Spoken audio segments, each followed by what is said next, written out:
बालों जैसा बाल नहीं है पर का दिल करता है।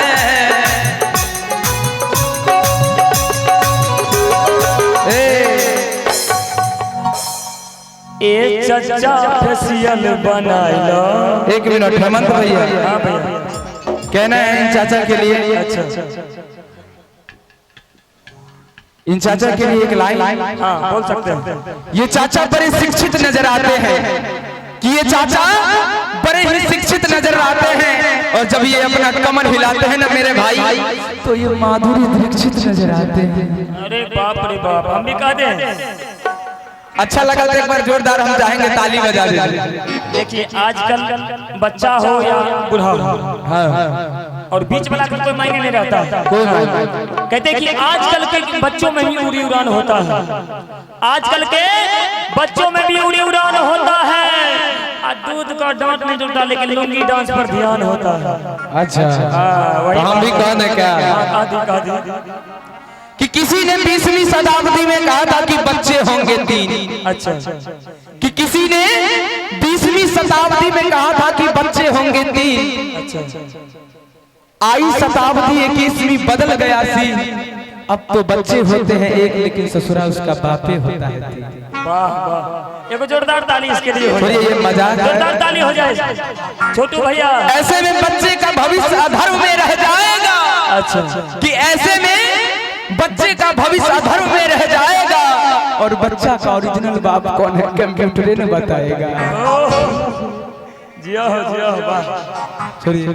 कि ये सब हंसी मजाक फेशियल बनाइलो।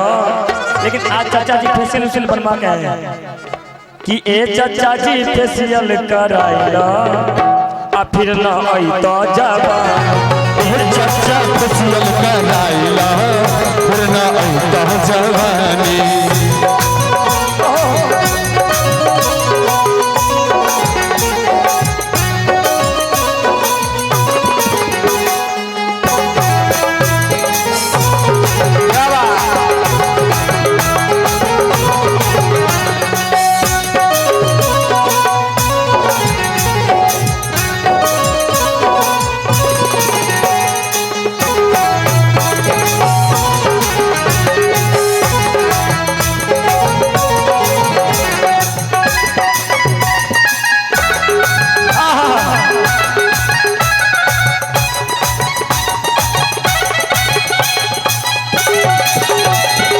देखिए क्या कहने,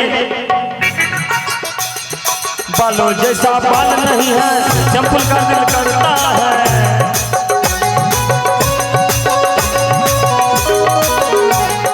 बालों जैसा बाल नहीं है चंपुल का दिल करता है।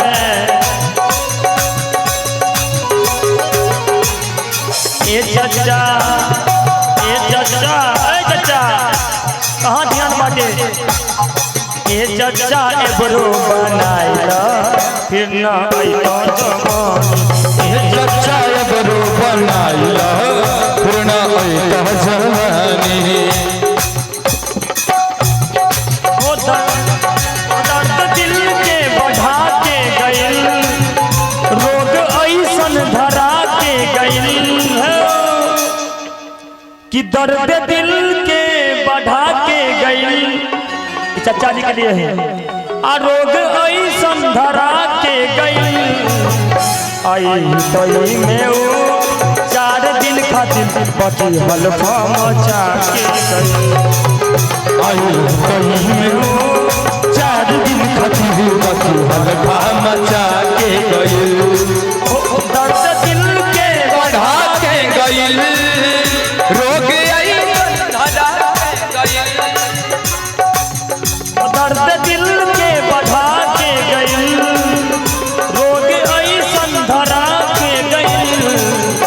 आई तई में वो 4 दिन खातिर बची हल्फा मचा के गई। आई तई में वो 4 दिन खातिर बची हल्फा मचा के गई। आई 4 दिन खातिर बची हल्फा मचा के गई। आई तई में वो 4 दिन खातिर बची हल्फा मचा के गई। आई तई में वो बाकी हलफा मचा